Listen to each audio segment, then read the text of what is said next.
10 seconds. Hello guys. Good evening and we are back for the game number 2 ng ating last series. A potential final game for tonight, Xtreme, up against YBB. Dyer's turn to So pick. tignan natin kung kakayanin ba ng YBB yung Xtreme. Actually, Azure Ray, Radiant must choose. na maka-force out pa ng game number 3. Wind Ranger will be the third pick. Medusa Lich for Xtreme Gaming. So, that's a tanky Medusa that you'll be dealing with. Kailangan nila dito ng kahit paanong pang-dispel over to the Frost Shield kasi sobrang magiging problem yan for the side of YBB or Azure. And they even grabbed this Magnus and Lion. Ay. Feeling ko alam ko na yung gustong gawin dito ng Xtreme Gaming. Live, mana drain para sa Medusa. May talent si Lion. Alam ko talent yun. Yung pwede niyang i-mana drain yung teammates niya. So, I think that's gonna be the play since wala naman tayong Keeper of the Light to provide mana for the Medu or Pug na di naman available. I mean, actually available pero mukhang wala namang planong kunin yung Xtreme. So, they will settle for Lion instead. Well, known naman to. Lion ni Kaka, di ba? At least, unlike for Pug na nakapag-offer naman to ng stun, disable, control. So I think that's good. And an interesting pick for the side of YBB. Grabbing Slart. Well, I think okay naman to in dealing with Medusa. You're stealing stats. And then Diffusal Bleed Carrier at the same time Slart. So that might be the case. Goods naman ata siya in leading up against Magnus.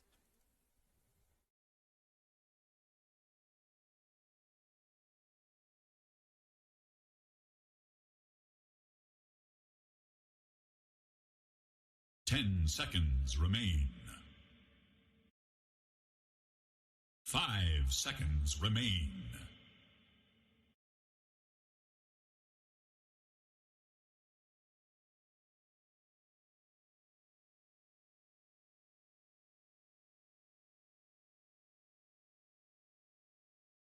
Radiant's turn to ban.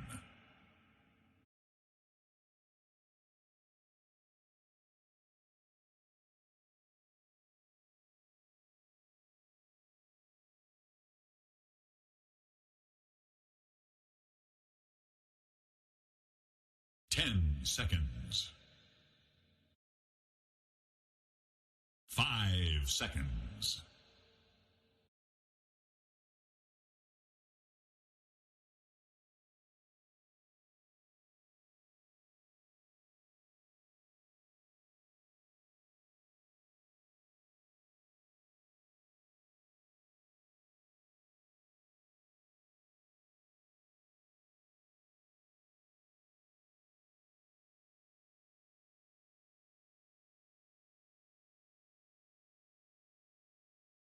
Last ban for Xtreme Gaming. 50 seconds remaining.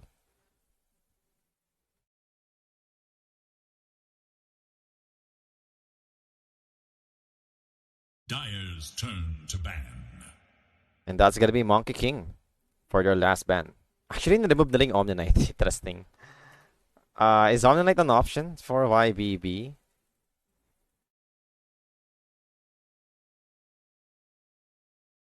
Guardian Angel to answer out 10 Medusa. seconds remain. Possible naman siguro yun. 5 seconds remain.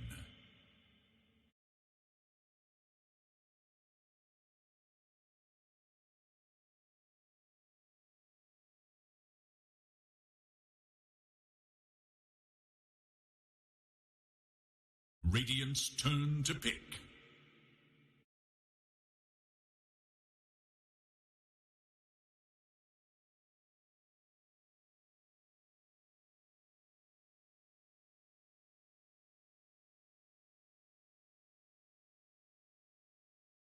Ten seconds.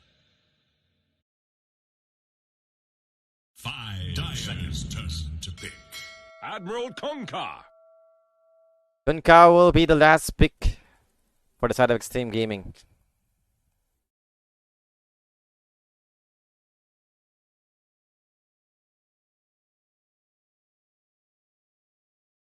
Ten seconds.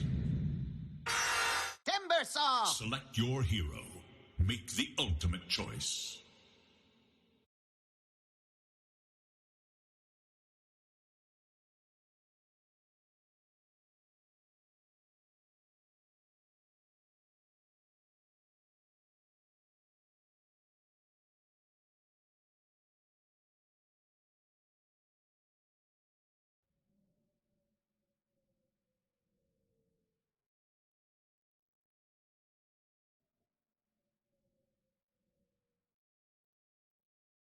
So Timber saw last pick for YBB. I don't know how good the Timber is in laning up against Medusa.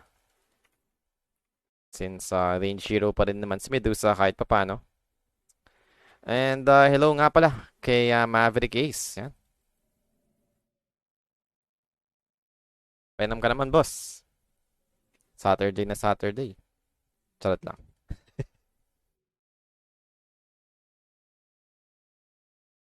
So tama ka lang tayo dito mag-start yung game natin. Tamang chill casting lang muna tayo ulit since last series naman na to. And marami-rami pa tayong series na i-cover tomorrow.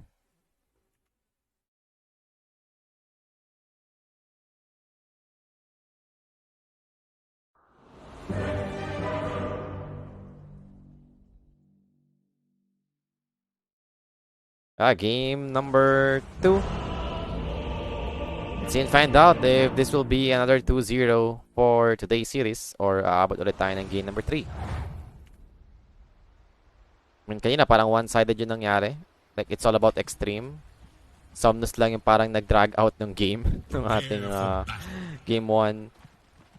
So, hoping na mag-step up naman yung mga ibang players for Azure kahit papano, di ba? Para magkaroon naman tayo ng close match. Kasi kanina umiiwas tayo yung Azure. Then, same result pa rin naman nangyari for the team fights. Panalo pa rin naman yung Xtreme. Sobrang nalugi. Especially Chalice. I mean, 0-9 siya sa lane. Grabe yun nangyari dun. 0-9, 0-8, ganun. Lumipat siya sa jungle. Pinatay pa rin siya 2 beses. So, nag-0-10 agad si Chalice for his Doom. First thing to see na sobrang nalugi ng Doom. Parang every time na nakas ko, lahat ng Doom, yaman lagi. Panalo sa lane. It's either panalo or match lang, ganun. Never siya yung nalulugi. Sobra. Well, dahil makiking siguro yung katapat niya. Kaya talaga nahihirapan siya. Siguro ideal kung nakakuha siya ng Purge script. Para meron siya pang remove sa Jingo Mastery buff. And now actually, a wraparound play coming in. Well, wild access para kay Chalice to start things up. Para mag-build up na agad yung ating amplification. There goes another one. And there goes the Earth Spike onto multiple hero. A beautiful one. But the question is, can they kill someone? That's gonna be Kunkka. Wild Axe.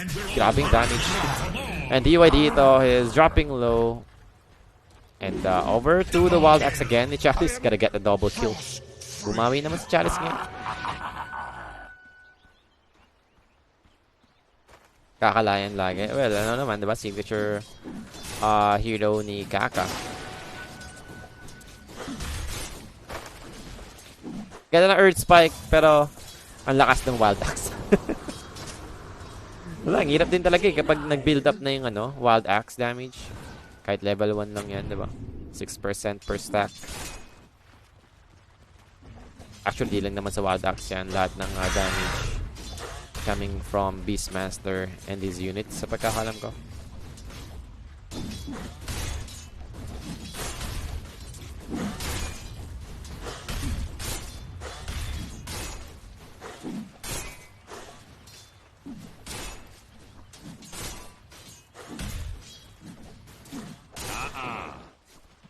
So, 2-0.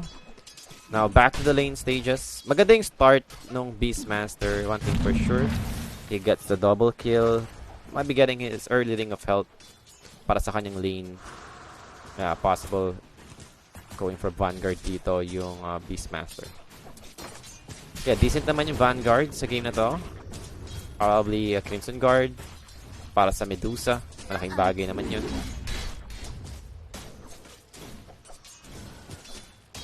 Actually, wala na. And di ko sure kay Ate Sherry kung makapag-cover siya. I think not. So, this might be the last game. Possible last game. Dahil pag na 2-0 to ng Xtreme. Last series naman na natin to. As for me, kailangan ko na magpahinga. Kasi na pa ako nagkakas. So, matatagal kasi ng game din natin kanina. Kaya medyo napagod din ako eh. Sakaling mga quick game lang, okay lang. Ang haba ng game kanina. Well, 2 minutes in. 2-0 yung score natin dito.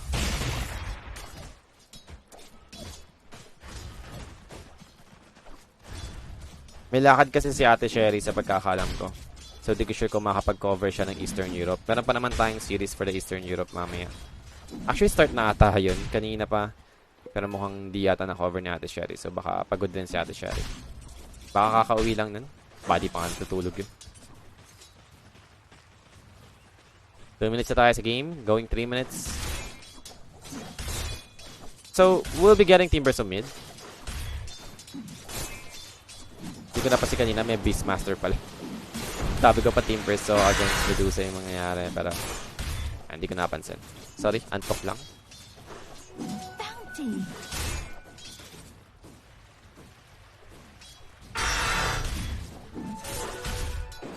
Wala na way.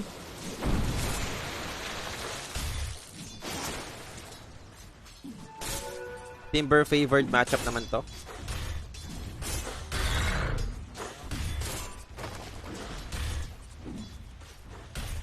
Timber is one of the universal hero na hindi naman nag-benefit dun sa changes for the stats ng universal.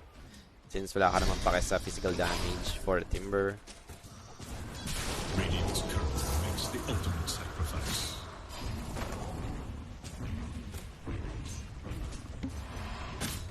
Hindi ka naman kasi pumapalo ka sa Timber Kaya parang, wala lang. Wala siyang pake. Kahit naging universal hero siya, same pa rin naman yung magiging approach for this hero.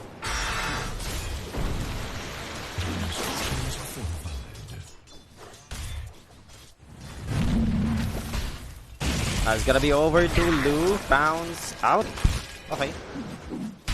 Tumama naman sa Magnus. Pero mabubuhay pa rin naman dito yung Slark. Di naman na maghahabol yung Xtreme.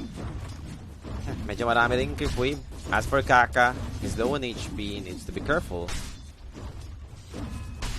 He's dealing with Lion. And then... Ay, Lion tuloy. With Crystal Maiden and then Slark. Medyo mahirap din yan pag na-frostbite siya. Yeah, for Ghost... Still looking good para sa kanyang late stage. So, constant wild axe binabato lang dito ni Chalice to build up the pressure needed para rin maubos yung mana dito ng Medusa.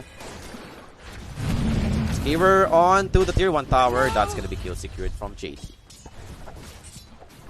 Yeah, I mean, surprising to see Magnus available pala. Hindi nila binanod yung Magnus. And DY, wild axe dash connects. Not gonna be enough to actually kill him.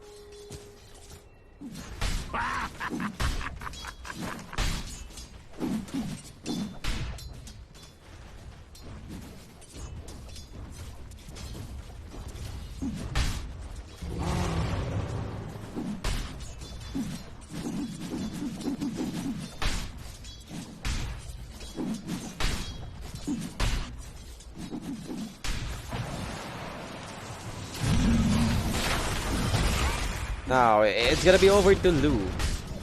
Skewer will be there. Frostbite over to Kaka. Kaka down to half HP. That's pretty low. Namatay pa rin naman yung Slark at the end with the Frost Shield coming out from DY, helping out the Magnus. They managed to bring down Lion, but in the turn, more heroes to fall for the side of Azure Ray. So, nadamay pa din yung Slark.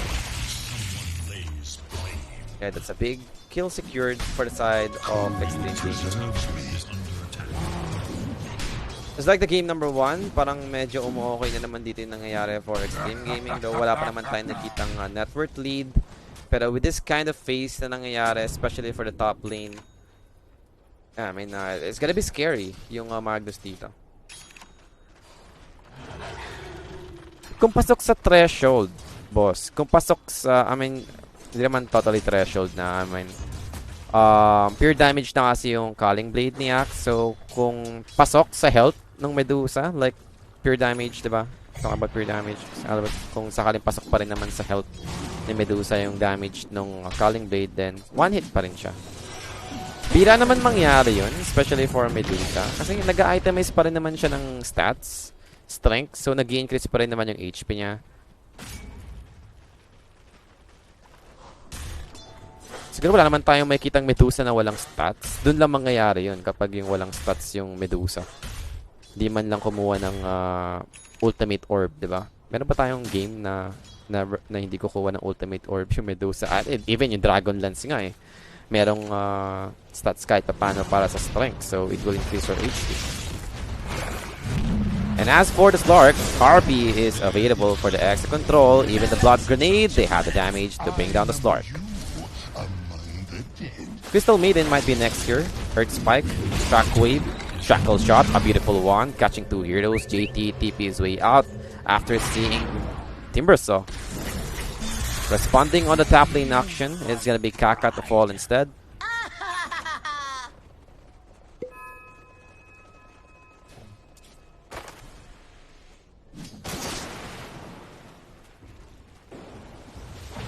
There is little hope for Dire's middle tower.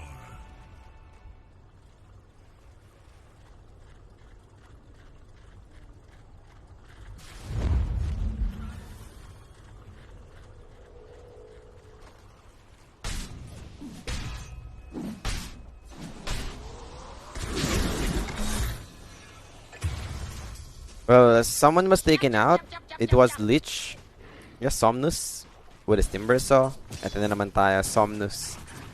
Siya yung parang nagiging way para makabawi-bawi yung Azure Ray. Same goes with the game number 1. And now actually Chalice is gonna be in trouble. X-Mark play, Ghost Ship. Here we go. Mamatay dito si Chalice for sure. Okay, nice rotation coming in from the Kunkka.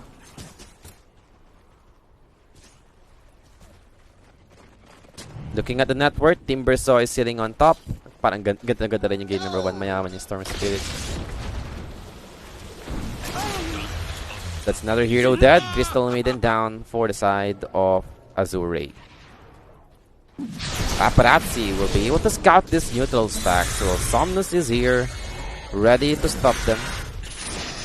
And there goes the Sinister Gaze. Somnus will be looking for the chase over the DUI. Timber chain in, but they have the X-Mark from Paparazzi. Shackle Shot. Not gonna land. A short stun duration. And I think wala na silang aabutan dito for the side of Azure. Xtreme will be disengaging back to safety.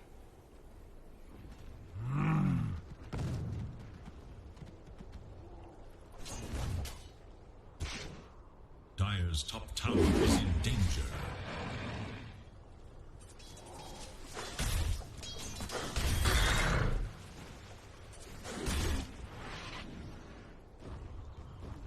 Radiant should look to their middle tower. Illusion.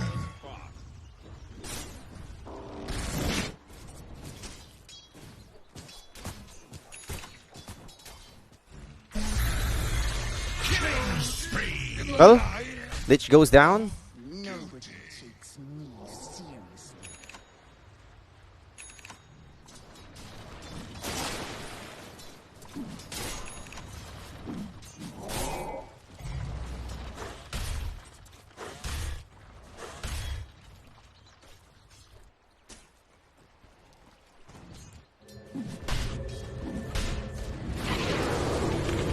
Racing field for the Crystal Maiden, trying to bring down JT. They even have the focus fire for this, and with rotation from Somnus.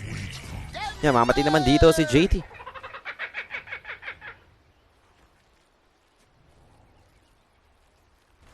Going for Manta style para kay Ghost. Dire should look to their middle tower. Somnus with his Timbersaw. Yeah, early Kaya available, so more damage. Ano bang talent nila yan yun? Yung level 15 ba? Oh, level 15 talent yung mana drain restores allies. So, ayun yung parang gustong i-take advantage ng Xtreme dito with this Lion pick with Medusa. There goes the Torrent with a smoke play. Primal Roar over to the Kunkka. Chakram will be thrown. Paparazzi with pure damage. Definitely gonna go down. Same goes with Kaka. The shackle shot from FY catches him. Or kill secured for the side of Azure Ray. So this time, They're the one holding the early stages. Getting the lead. Taking control of the game. Sobrang yaman ni Somnus. Teka lang. I wanna check yung item nung Wind Ranger. Ano yung weapon na yun? Ayun ba yung immortal na weapon?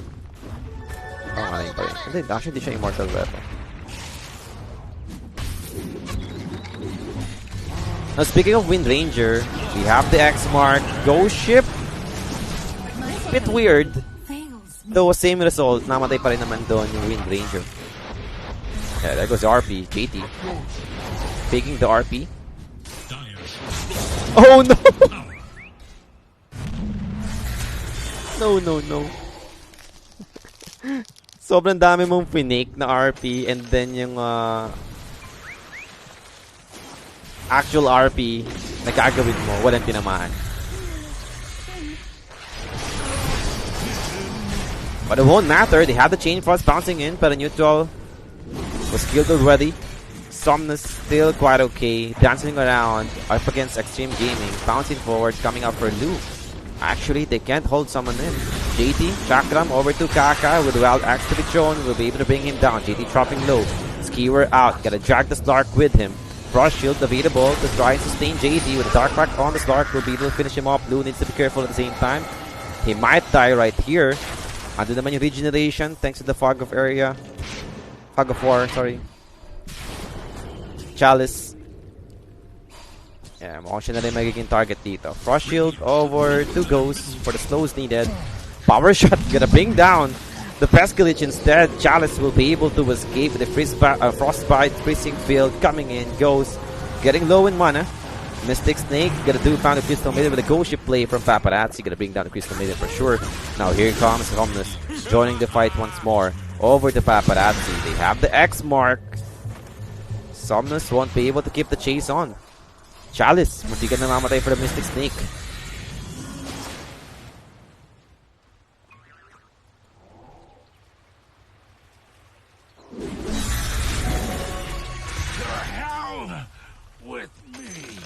I'd hack you down again if I could.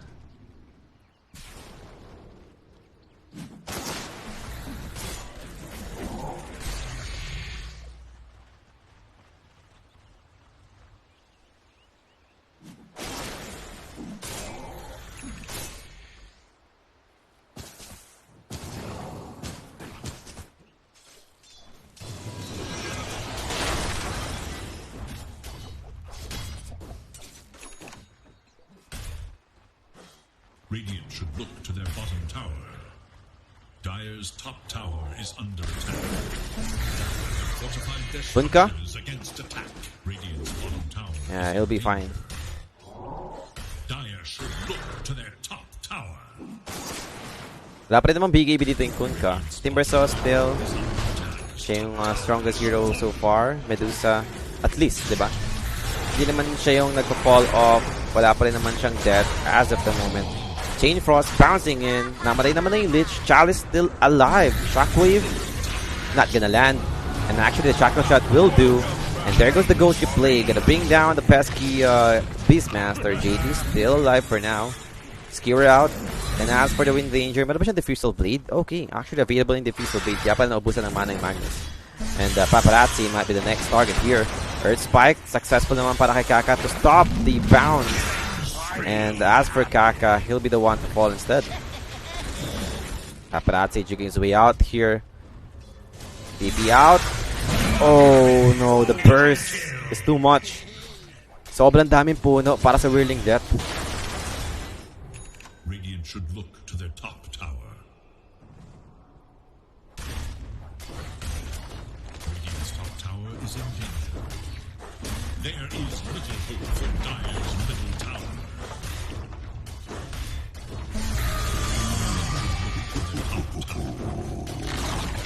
Radiant's top tower has fallen.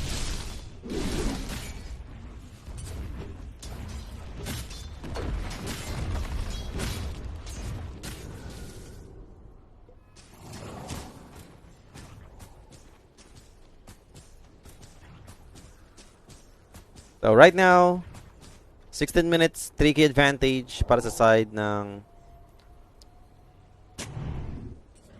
Azure. Nakalimutan ko lagi yung team name, sorry. Hindi naman ganun kalaki yan yung kalamangan nila dito. But we're talking about Medusa over the side of Xtreme. Medusa still farming. And di naman siya yung behind. Actually, top net worth siya. Second sa top net worth. Then we're talking about Magnus as well. Now, speaking of Medusa, this might be his first death. Stone Geese was used, but here comes the Magnus during the fight. RP, he needs to use it. He's getting destroyed by Luke. Medusa goes down with a big counter coming in from FY with the Fusel Blade Focus Fire. Lu try to pounce out, still no RP used para sa Magnus. That's 3 heroes dead already for the side of Xtreme. And now Timber Chain in, over to Somnus. Goes to Kaka. Kaka.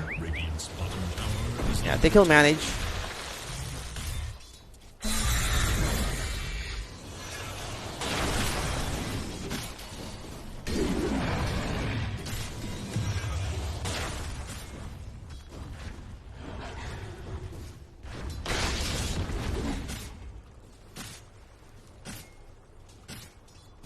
$18 minutes na, and it's 6k lead for Azure Ray.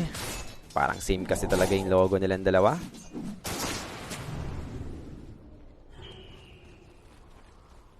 Play na play yung Timber, na boss? Oh no!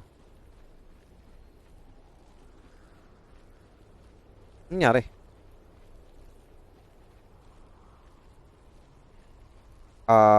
Rinig naman ako, di ba? So, meaning meron akong internet. Hindi tayo na-disconnect. Actually, nakick lang tayo.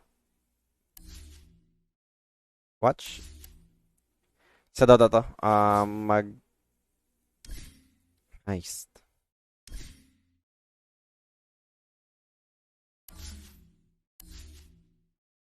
Lolo, di tayo maka-watch. Yan, nag-offline. Ano nangyari? Nadig naman ako, no? I mean, hindi tayo nawalan ng internet. Yung Dota yung naging problem ba? Tama ba?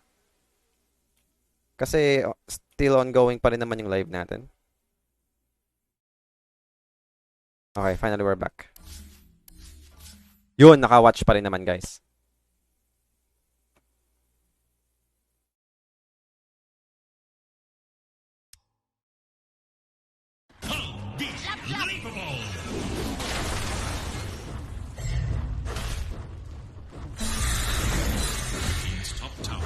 Is under attack.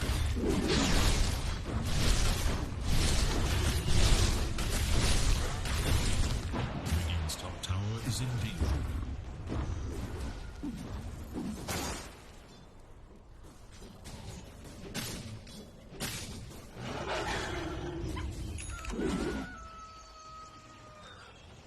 Illusion?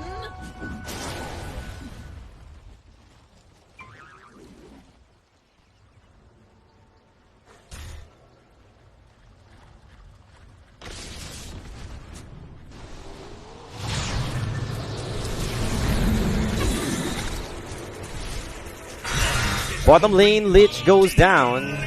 Teka lang. Hindi pa tayo ng cameraman. Simplified chance tayo. So it's 10k lead for the side of Azure Ray. Ang yaman nila dito. Ang yaman ng Timbers, oh.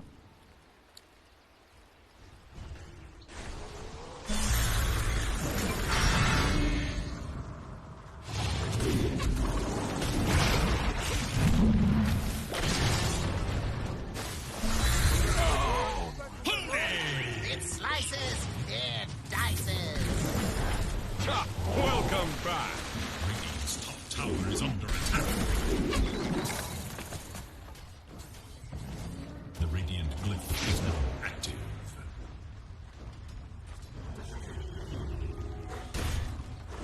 $21 minutes para sa game natin. And Xtreme, Azure pala, sorry, will manage to get another tier 2 top tower. Back to port. Paparazzi, tamang farm na naman with X-Mark play. Wala pa rin tayong Blink Dagger for JT. That's why they are having some problem in terms of initiating. Lion, level 10 only. They need that level 15 So masyado pa naman maaga for level 15 support. Somnus nga dito na sobrang yaman, level 15 lang. Tormentor will be secured for the side of Azure. Tormentor ng Xtreme Gaming yun. And that was shard upgrade given to the Wind Ranger. So available na yung Gale Force. Mayaman yung Wind Ranger. Almost same net worth nung Magnus. I'll take that. The Radiant scan, eager to know Dire's whereabouts.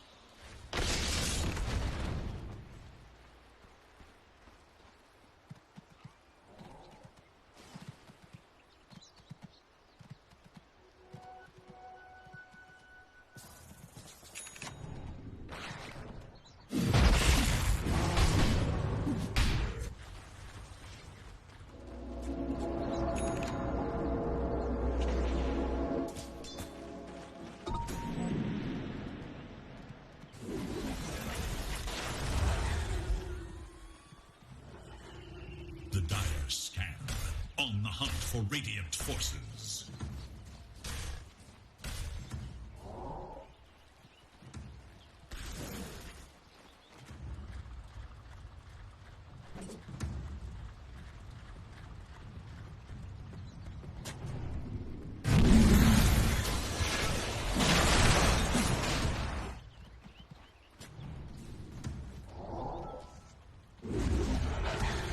Five on smoke for the side of Xtreme Gaming. Yeah, this might be ugly. I mean, Crystal Maiden will be spotted in. They know where he is. And that might be the first casualty. He does have the buyback for the Crystal Maiden. Shackle shot gonna land over to Medusa. Ghost popping his ultimate. And X-Mark play over to the Beastmaster. Chalice just trying not to face over to the Medusa for him not to be stunned. And they managed to bring down the Kunkka. RP will be there. Is it going to be enough? Actually turn this fight around. They managed to bring down the Beastmaster finally. Crystal Maiden goes down once again. But they've lost 3 right now for the side of Xtreme Gaming. And as for Ghost, he's not healthy in terms of mana pool. And there goes the Slark bouncing in forward. Gonna bring down the Medusa. DY will be next. A full wipe secured for the side of Azure Ray. So as for Medusa, this is gonna be hard. You're dealing with Slark na merong Diffusal Blade, Wind Ranger na merong Diffusal Blade. Ubos ang mana mo dito.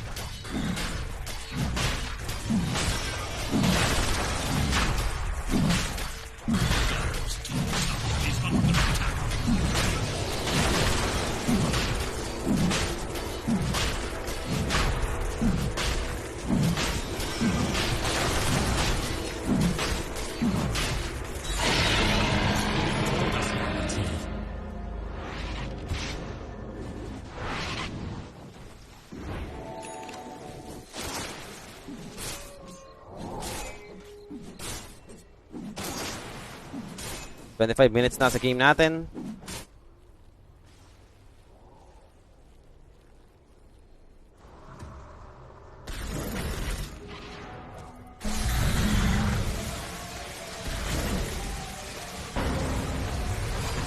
And Tormentor, another one.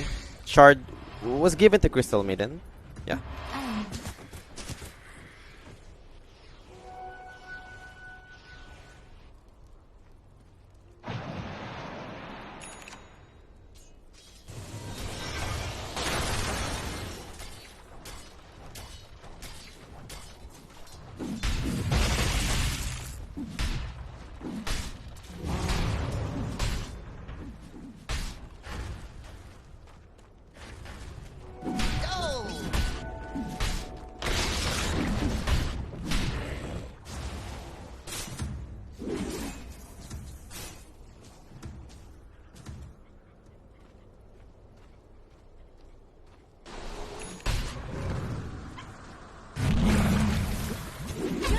So there goes the Hex over to the Crystal Maiden. But as for Lion, Shay magiging casualty dito with the focus fire from the Wind Ranger. Now Paparazzi bouncing forward for the Slark. Wild access from the Beastmaster with the Aghanim Scepter upgrade. So andun pa rin naman yung ating drums. And now for Lu, I think they have damage for Paparazzi. Paparazzi dead. Over to TY. Bounce! Umabot pa nga onto the Lich. And now with the shotgun for the follow-up damage, double kill secured para kay Lu. Three heroes down in total for the side of Xtreme Gaming.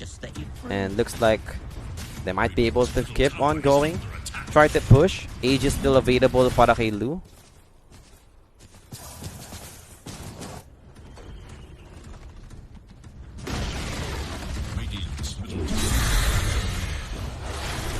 Dire's top tower is under attack. Radiant structures are fortified. Radiant's middle tower is under attack.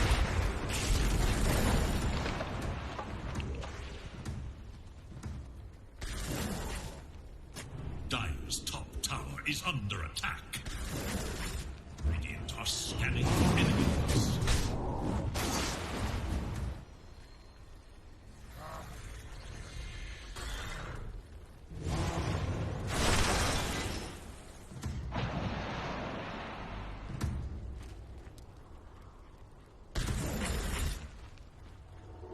Dire's top tower is under attack.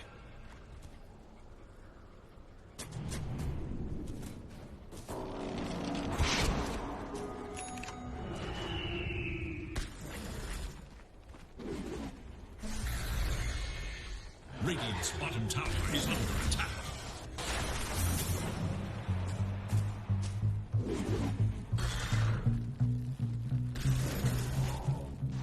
Yes, X marks the spot.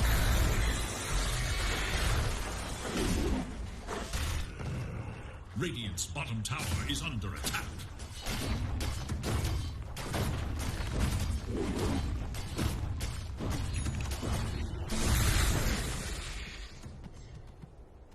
This'll come in handy. Radiant's bottom tower is under attack. Radiant's bottom tower is no more.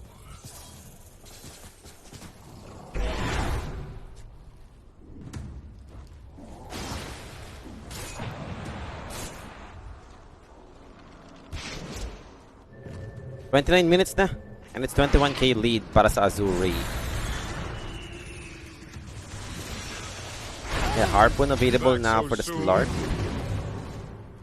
Crystal Maiden down. And that was quick.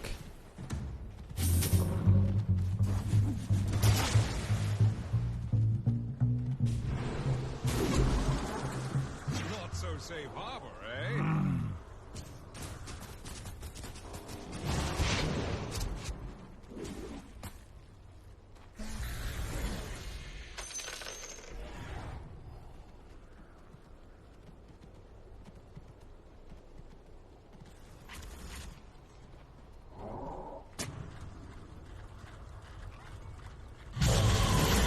Timber saw Timber Chain in forward, trying to bring down Ghost. Bounce in para kay Lu. Will do connect. Stone Key is committed. And now, as for FY, ando naman yung Gale Force. Shackle shot, gonna land over to whom? They might be looking for the Magnus instead. Forced up out para kay JT, will be successful. Onto the high ground. Will be able to disengage. They have the tidal wave coming in for Paparazzi still. It's Somnus in front. Wala silang magagawa dyan sa Timber saw. They don't have the damage yet. But at least for the Medusa, he has MKB.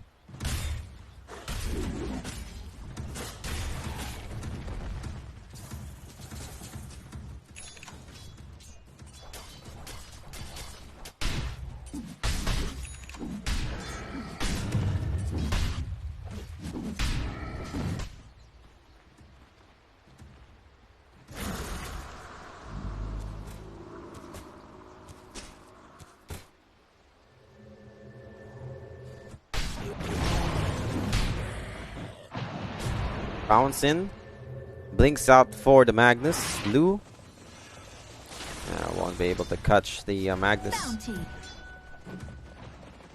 31 minutes na tayo sa game natin dito. 21k lead for the side of Azure. Still, challenge pa rin naman. And getting the high ground. Medyo malakas din sa high ground defense kasi kahit papano yung Xtreme Gaming, Medusa in front. Then yung possible skewer play no Magnus, tidal wave, the Paparazzi. So it's not that easy for Azure, diba, in reaching the high ground. Possible naghanap sila ng opportunity to take the fight outside their base. And as they're waiting, continuous pa rin naman sa pagkuha ng items dito yung Medusa. Crystal is available, so slowly getting the damage item that he needs. Radiant's bottom tower He's going is for under Silver attack. Edge, I think. Yeah, going for Silver Edge yung Medusa dito. For Lion, level 12 only. Wala pa rin yung kanyang level 15 talent para sa kanyang mana drain. Radiant are scanning for enemies.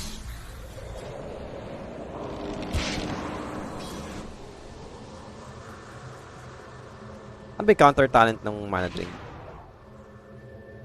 JT? JT? Puti ka na. Yung health per finger of that skill. Scanning for enemies. Tormentor is available. So shard upgrade was given to Lich. I'll take that.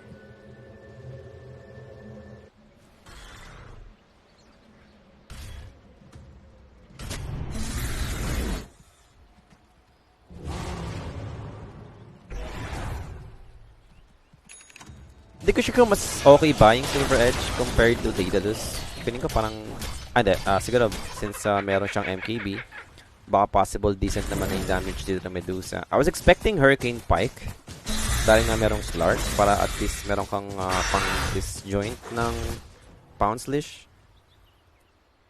Pero mukhang wala siyang planong i-priority yun.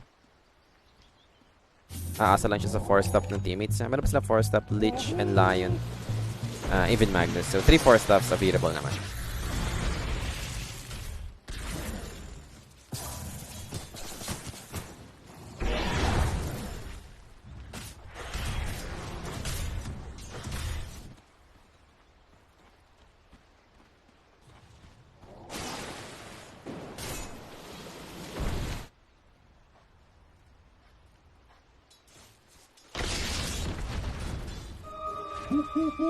34 minutes para sa ating game. Wild access. Blue found Skaka with a quick primal roar from Chalice. Skaka dead. How I wish I had this back in top. Mabilisan lang. Quickie lang mga boss.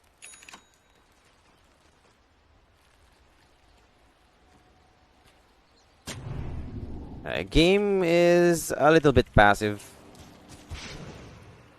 Ito na naman yung nangyari. I think for the first series, second up to this one, ganito lang yung nangyayari. Kapag lamang yung kalaban, sobrang ingat. Kaya tagal yung mga games natin eh. Even though sobrang one-sided na yung nangyayari. And that's 2 heroes that beside of Xtreme. Hindi ko sure, parang nahihirapan ba silang tapusin talaga yung game.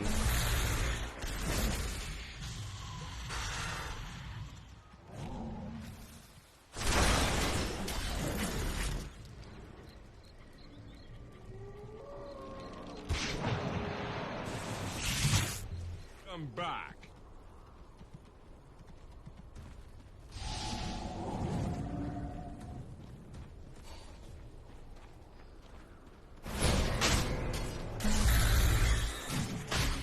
Since game 1 ng first series, ganito lang nagiging takbo ng game natin. Here, Roshan is up. This is the second rush. Aegis and Cheese is included.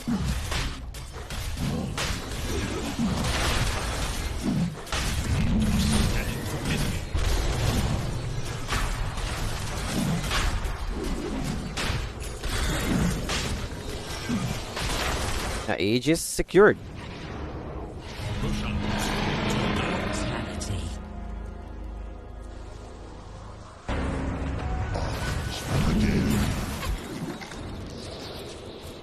Well, there goes the shackle shot. Magnus. Come on, hindi na siya makatakas dyan, but the chain frost bouncing in on the two supports. Crystal Maiden goes down, but they have damage over to Kaka. Lu is just too strong right now. Gonna bring down 2 more for the side of Xtreme Gaming.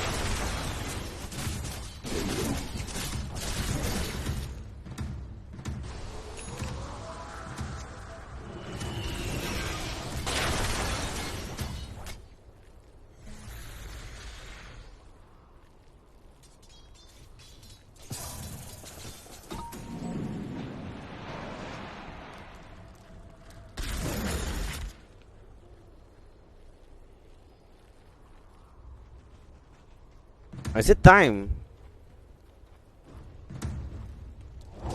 Para lang approach ng high ground. They will try focus fire over to Paparazzi. But it's not gonna be enough to actually kill him. Disengage na naman dito para sa side ng Azure Ray. Radiant's top tower is under attack.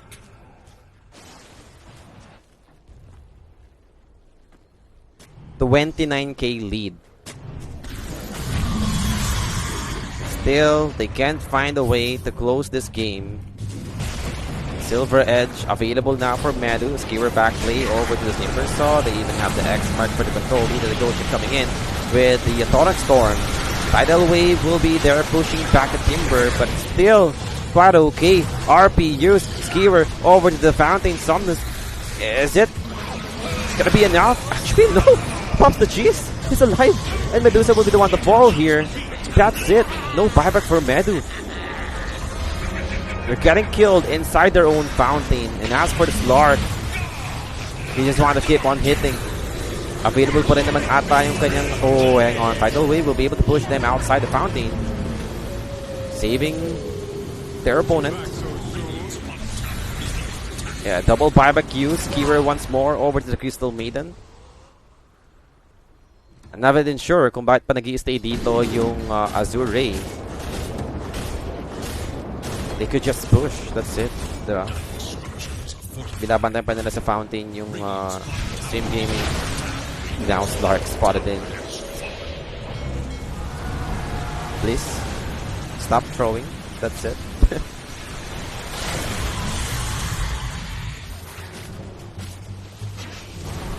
Somnus. There goes the X Mark. Another Skewer. Primal Roar. Available demand. They have the Earth Spike. Tidal Wave. Somnus. Timber Chain out. And as for Lu, Depth Shroud will be placed. Protecting Chalice. Together with his teammates. And going for the dive. Paparazzi. Dropping low. But that's have the BKB. But GG's been called by Kaka.